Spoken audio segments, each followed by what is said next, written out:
तो finally solo living का episode number 9 आ चुका है और इसके अगर तुम लोगों ने पहले के एपिसोड्स नहीं देखे जो कि काफ़ी ज़्यादा अमेजिंग है तो तुम्हें चैनल पे वो सब मिल जाएंगे। और इस कहानी की शुरुआत करने से पहले मैं तुम सभी से एक रिक्वेस्ट करना चाहता हूँ कि तुम लोग इस वीडियो को कम से कम 8-9 मिनट देख लेना, जिससे कि तुम्हें इसके पीछे के और आगे के सभी पार्ट समझ आने लग जाएं। तो बिना किसी देरी के वीडियो को स्टार्ट करते हैं। पिछले एपिसोड में हम लोगों ने देखा था कि जिन्हों ने डीमन मोनार्क बरान को हराकर purifying blood of the demon monarch को हासिल कर लिया था और फाइनली ये वही इंग्रेडिएंट है जो जिन्वू को आखिरी में चाहिए था। इससे अब फाइनली जिन्वू लाइफ ऑफ एलेक्सर को बना सकता है। वो अब उसे बना ही रहा होता है तभी उसे दिखाई देता है कि इससे बनने का जो सक्सेस रेट है और इसकी जो क्वांटिटी है वो भी एक प्लेयर के इंटेलिजेंस पे डिपेंड करती है। ये देखकर जिन्वू थोड़ा सा घबरा जाता है और अब वो सोचने लगता है कि क्या वो लाइफ ऑफ एलेक्सर को बना भी पाएगा या फिर नहीं। पर फिर भी अब जिन्वू कोशिश करता है और एलेक्सर ऑफ लाइफ को बनाना शुरू कर देता है।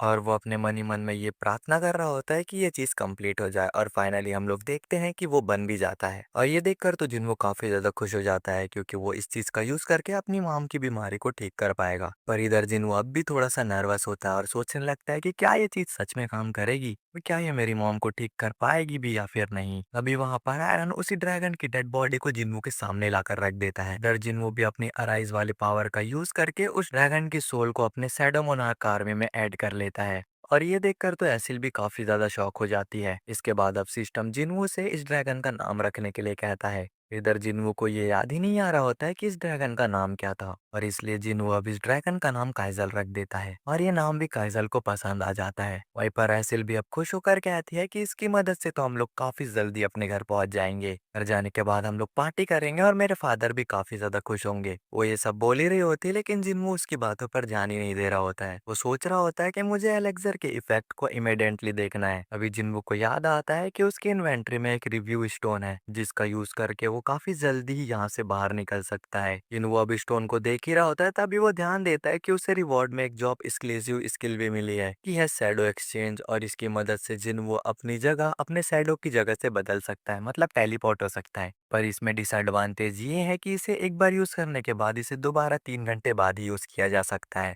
जिन्हों अब डिसाइड करता है कि वो इस स्किल का यूज करके वापस घर जाएगा और वो एसिल से कहता है कि माफ करना, तो मैं अकेले ही घर जाना पड़ेगा। और ऐसा बोलकर जिन्हों वहां से जाने लगता है और वो कहता है कि अगर हमारी किस्मत में होगा तो हम लोग दोबारा मिलेंगे, अपना ख्याल रखना। और ऐसा बोलने के बाद जिन्हों वहां से जा ही रहा होता है पर तभी एसिल उससे काफी शर्मा कर कुछ कहने वाली होती है, लेकिन वो कुछ कहे इससे पहले जिन्हों वहां से चला जाता है, जो देखकर तो वो काफी ज्यादा डिसअपॉइंट हो जाती है। लेकिन में हम लोग देखते हैं कि जिन्हों फाइनली अपने कंट्री में वापस पहुंच चुका है। जिन्होंने उस सोल्जर्स के साथ खुद को एक्सचेंज कर लिया जो कि यहाँ पर पेट्रोलिंग कर रहा था। जिन्हों वो अब सोचता है कि यहाँ से मेरा घर अभी थोड़ा सा दूर है, इसलिए वो वहां पर काइजल को बुला लेता है और अब जिन्हों काइजल के ऊपर बैठकर काफी आराम से वहां से चला जाता है। दूसरी तरफ हम लोगों को हंटर गो को दिखाया जाता है जो कि कह रहे होते हैं कि हम लोगों को हंटर्स की मैजिकल पावर को एक चारे की तरह यूज करना होगा जिससे कि हम लोग उस एंड्स को बाहर निकाल पाएं। इसके बाद हम लोग अपने स्पेशल इंटरफेरेंस वेव का यूज करके उन लोगों के सेंसरी कम्युनिकेशन को बिगाड़ देंगे। इस मौके का यूज करके हमारी जो स्पेशल फोर्स रहेगी वो उनके घर के अंदर फिल्टर कर देगी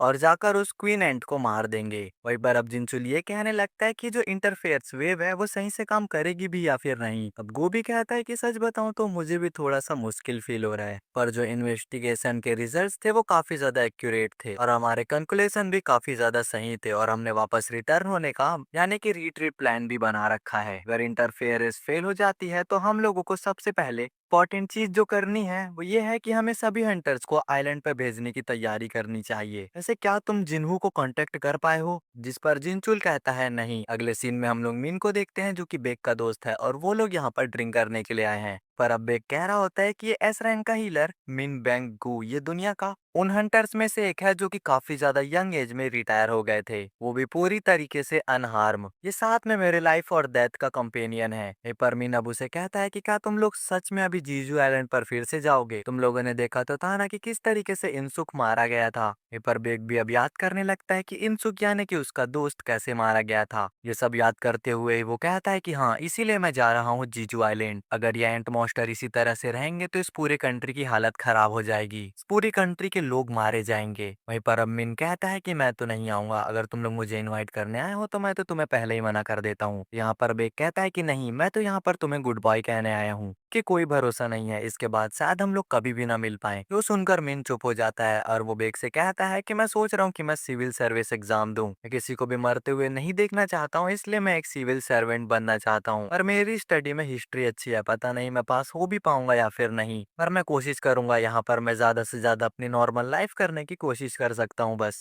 वहीं पर अब बेग भी सोचने लगता है कि हाँ, ये सही कह रहा है, जिन लोगों के पास नॉर्मल लाइफ़ नहीं होती है, वो एक हंटर होते हैं। उन लोगों के लिए लड़ना तो एक रूटीन जैसा है। ये बात हमें अगले सीन में फाइनली जिन्हों को दिखाया जाता है, जो कि अपने मॉम के पास यानी कि हॉस्पिटल में पहुंच चुका है। यहाँ पर वो अपनी मॉम की गर्दन के पीछे एक बर्न मार्क को देखता है, जो देखकर जिन्हों सोचता है कि बचपन में उसी के हाथों से उसकी मॉम के ऊपर गर्म पानी गिरिया था। पर इसके बावजूद भी जिन्हों की मॉम उसे डांटते नहीं है, बल्कि उससे गले लगा लेती है। वो तो अपने दर्द पर गौर भी नहीं कर रही होती है, वो तो सिर्फ जिन्हों को चुप कराने में लगी होती है। इसके बाद जिन्हों वापस से उसी एलेक्सर ऑफ लाइफ को बाहर निकाल लेता है और सोचता है कि मुझे सही में नहीं पता कि क्या इसको पीने के बाद मेरी मॉम सच में ठीक हो पाएगी भी या फिर नहीं। इतने समय से मैंने सिस्टम के काफी सारे मैजिक्स देखे हैं, मैं एक ही रैंक के हंटर से इस लेवल तक पहुंच चुका हूँ, तो इसलिए मैं सिस्टम पर भरोसा करता हूँ। और ऐसा बोलने के बाद जिन्हों उस एलेक्सर ऑफ लाइफ को खोल देता है और अब वो उसे पिलाने ही वाला होता है, लेकिन ऐसा करते हुए जिन्हों के हाथ बहुत ज्यादा कांप रहे होते हैं। और फिर भी जिन्हों अब थोड़ा बहुत हिम्मत जुटाकर उस चीज को अपनी मॉम को पिला ही देता है। फिर वो अपनी मॉम को वापस से लेटा देता है। के बाद वो वेट कर ही रहा होता है, पर तभी वो देखता है कि उसकी मॉम अचानक से ग्लो करने लगती है। तो देखकर वो काफी ज्यादा शॉक हो जाता है, पर तभी उसकी मॉम ग्लो करना बंद कर देती है। देखकर तो जिन्हों अब थोड़ा सा घबरा जाता है और वो अपने मन में कहने लगता है कि मॉम प्लीज अपनी आंखें खोलो, मैं काफी समय से लड़कर ताकतवर हो रहा हूँ बस आपके लिए, तो इसलिए प्लीज मॉम जाग जाओ। वे सीन शिफ्ट होता है, हम लोग जीना को देखते हैं, जिसका पढ़ाई में बिल्कुल भी मन नहीं लग रहा होता है। तो इसलिए वो बाहर जाकर दुकान में कुछ शॉपिंग करती है और बाहर जाकर वो देखती है कि जो बाहर की हवा है वो काफी ज्यादा गर्म है। उसे इस हवा में काफी अच्छा फील हो रहा होता है। और इस तरफ जिन वो जैसे ही अपनी आंखें खोलता है तो वो काफी ज्यादा शॉक हो जाता है। वो अब सामने देखकर काफी ज्यादा इमोशनल हो जाता है, क्योंकि उसकी मॉम अब फाइनली जाग चुकी है। जिन्हो यहाँ पर थोड़ा सा बदल चुका था, पर फिर भी उसकी मॉम पहचान लेती है। वो कहती है तुम जिन्वो हो है ना, मैं कितने समय से सोई हुई थी। इस पर जिन्वो जवाब देता है कि आप 4 साल से सोई हुई थी। उसकी मॉम पूछती है कि आखिरकार जीना कैसी है, जिस पर जिन्वो कहता है कि वो अच्छी है। तो सुनकर उसकी मॉम जिन्वो को शुक्रिया कहती है और कहती है कि तुमने अपना प्रॉमिस पूरा किया, तुम अब काफी मैच्योर हो चुके हो, लेकिन तुम्हें काफी ज्यादा चोट भी लगी हुई है। तुम ठीक तो हो, लगता है कि तुमने अपने आप को काफी ज्यादा पुश किया है, जरूर यहाँ पर तुम्हारे लिए चीजें काफी ज्यादा मुश्किल रही होंगी। ये सुनकर तो जिन्वो भी अब काफी ज्यादा इमोशनल होकर रोने लगता है, सब कुछ याद करने लगता है कि जो उसने सहन किया है अपनी मॉम के लिए। यहाँ पर काफी ज्यादा कोशिश करता है अपने आंसुओं को रोकने की, लेकिन वो रोक ही नहीं पा रहा होता है। वो अपनी मॉम से कहता है कि आप चिंता मत कीजिए, मैं ठीक हूँ। किसी तरीके से वो रो रहा होता है और ये सब देखकर उसकी मॉम भी इमोशनल होकर रोने लग जाती है। लेकिन में हम लोग देखते हैं कि ये जानकर तो डॉक्टर्स भी काफी ज्यादा हैरान होते हैं कि जो जिन्वो की मॉम है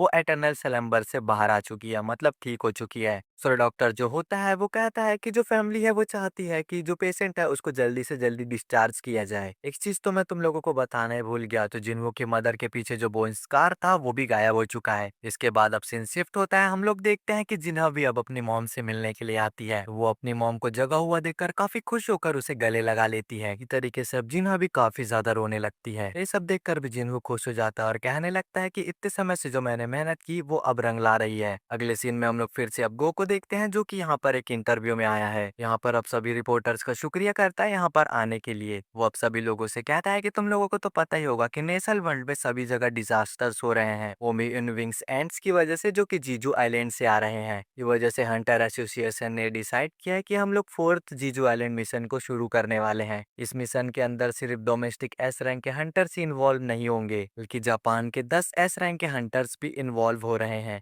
जिन हंटर्स की रैंक ए या उससे नीचे है वो सर्विलेंस करेंगे और डिफेंस भी करेंगे। ये लोग बाकी को सपोर्ट्स करेंगे और बाकी के लोगों को भी प्रोटेक्ट करेंगे। इस टाइम हम लोग सक्सेसफुल होकर रहेंगे। और ये सब कुछ मिन भी सुन रहा था और वो यहाँ पर ये सब याद करने लगता है कि वो तीनों यहाँ की उनके साथ इंसुक भी उन लोगों के साथ ड्रिंक कर रहा होता है। वहीं पर बेग काफी ज्यादा नशे में होता है और वो सो जाता है। वहीं पर मिन इंसुक से कह रहा होता है कि सच बताऊं तो मुझे बहुत डर लग रहा है, पर इंसुक कहता है कि डर तो मुझे भी लग रहा है। और जो लोग लड़ नहीं सकते वो तो हम लोगों से और भी ज़्यादा डर रहे होंगे। इसलिए हम लोगों को लड़कर इन सभी एंड्स को ख़त्म करना होगा कि हम लोग इस कंट्री के लोगों को बचा सकें। पर अब बिग नसे में ही कहता है कि मैं दुश्मनों को अपने हाथों से ही तबाह कर दूंगा। तो सुनकर इंसुक कहता है कि हम लोगों को तो बेग की चिंता करनी चाहिए। इसकी पर्सनैलिटी और एबिलिटी दोनों ही खतरनाक है। मीन तुम और मैं ही इकलौते पर्सन है जो कि बेग को संभाल सकते हैं। अगले सीन में हम लोग देखते हैं कि जिन्हों की मॉम अब फाइनली घर पहुंच जाती है। तब वो देखती है कि जिन्हा ने तो घर का कचरा बना रखा है। देखकर जिन वो अपनी बहन से कुछ कहना ही वाला होता है, लेकिन तभी उसकी मॉम कहती है कि चलो सफाई करना शुरू करते हैं। तीनों मिलकर सफाई करेंगे। जो सुनकर वो लोग भी अब मान जाते हैं और तीनों मिलकर सफाई करने लगते हैं। वहीं पर उसकी मॉम भी अब कहने लगती है कि इस घर की भी काफी ज्यादा उम्र हो चुकी है। वहीं पर जीना कहती है कि वो इसलिए क्योंकि हम लोग यहाँ पर बचपन से जो रह रहे हैं। वहीं पर हम लोगों को जिन्हों को दिखाया जाता है वो भी यहाँ पर अलग सा फील कर रहा होता है। वो उन लोगों से अब थोड़ा सा दूर फील कर रहा होता है। वो अब कहता है कि जो मोमेंट मैं देख रहा हूँ वो मोमेंट मैं काफी समय से देखना चाहता था। अब जब मुझे ये मोमेंट मिल चुका है तो मुझे अभी काफी ज्यादा अनईजी फील हो रहा है।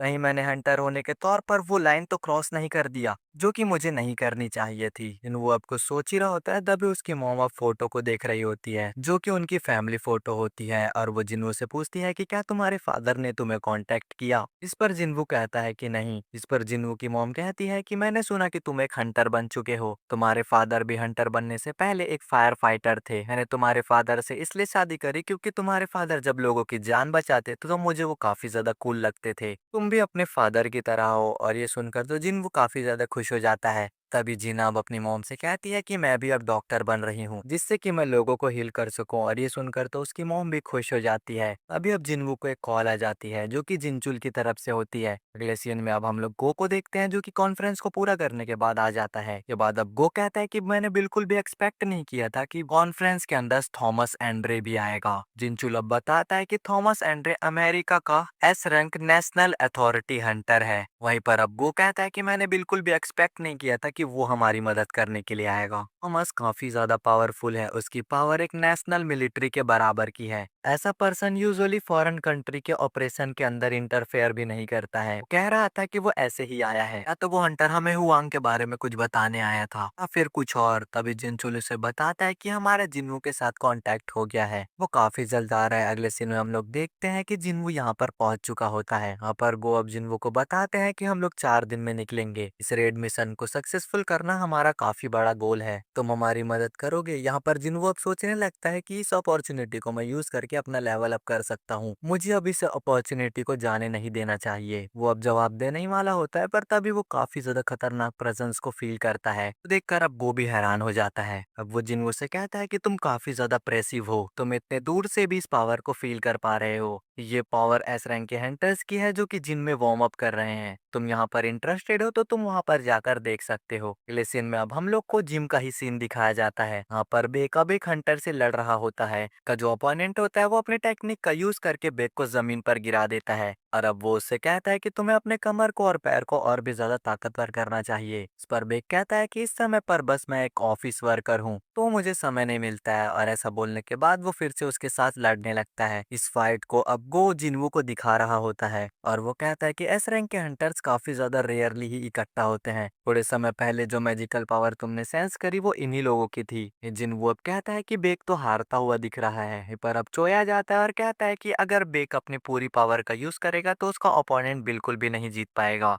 चोय अब जिन्वो को बताता है कि जो एक का अपोनेंट है उसका नाम है मा दंग बुक और ये फेम गिल्ड से है। जिस पर जिन्वो कहता है कि ये अपनी पूरी ताकत का यूज क्यों नहीं कर रहा कि अपोनेंट भी ताकतवर है तो होल्ड बैक करने की कोई जरूरत ही नहीं है। पर चोय अब कहता है कि इतने सारे लोगों के सामने वो अपनी पूरी ताकत नहीं दिखाना चाहता है। बेक अपनी पूरी ताकत से लड़ता है तब वो असली मॉन्स्टर बन जाता है। पर जिन्वो कहता है कि जो रूमर्स मैंने ट्रांसफॉर्मेशन टाइप के हंटर्स के बारे में सुने थे वो सच थे। इसके बाद जो है जिन्वो को सामने दिखाता है और वो कहता है कि ये जो लोग हैं वो नाइट गिल्ड से हैं। तभी वहां पर हम लोग देखते हैं कि गोटो की टीम भी आ जाती है। उसके साथ उसके सभी एस रैंक के हंटर्स भी होते हैं।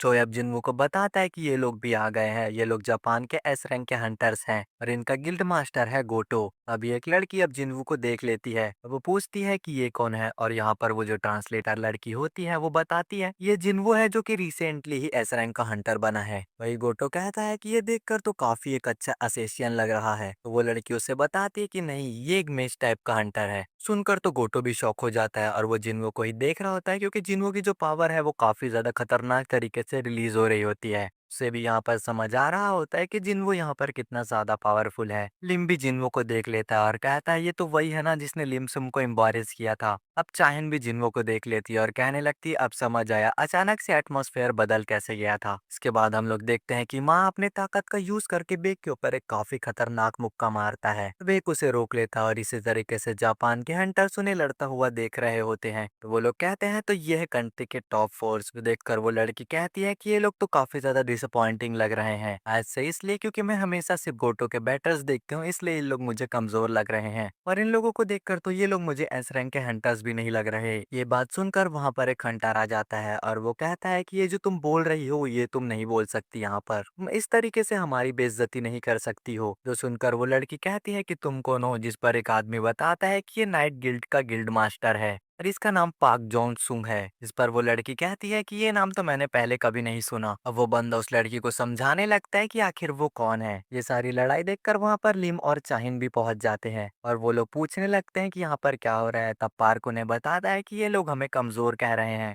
ये सुनकर गोटो के दिमाग में अब एक आइडिया आ जाता है और वो कहता है कि यहाँ पर सभी लोग हैं तो क्यों ना यहाँ पर एक फ्रेंडली मैच किया जाए। इसमें सिर्फ एस रैंक के हंटर्स ही पार्टिसिपेट करेंगे। यहाँ पर पार्क कहता है कि मैं भी लड़ना चाहता हूँ। तो गोटो कहता है ठीक है, तो इस मैच के रूल तुम ही डिसाइड कर लेना। पार्क भी कहता है ठीक है। तभी वहाँ पर गो आ जाते हैं और वो कहता है कि मैजिस इस लड़ाई में नहीं लड़ पाएंगे, उन्हें हटा दो और जो कॉम्बैट नहीं कर सकते उन हंटर्स को भी हटा दो। तो गोटो कहता है कि ठीक है और फिर बेग भी कहता है कि ठीक है, इस फाइट के अंदर सिर्फ कॉम्बैट टाइप हंटर्स ही पार्टिसिपेट करेंगे। अगर कोई किसी के कलाई को पकड़ लेता है या फिर कमर को टच कर देता है या फिर उसे जमीन पर गिरा देता है तो वो फाइट जीत जाएगा। और ये फाइट 1-on-1 नहीं होने वाली है, हम सभी लोग एक साथ लड़ेंगे। तो फिर गोटो भी कहता है ठीक है, मुझे ये शर्त मंजूर है। यहाँ पर अब टीम भी डिसाइड हो जाती है, जिसमें एक साइड है कोरिया के एस रैंक के हंटर जिसमें है लिम, चाहिन, बेक और मा।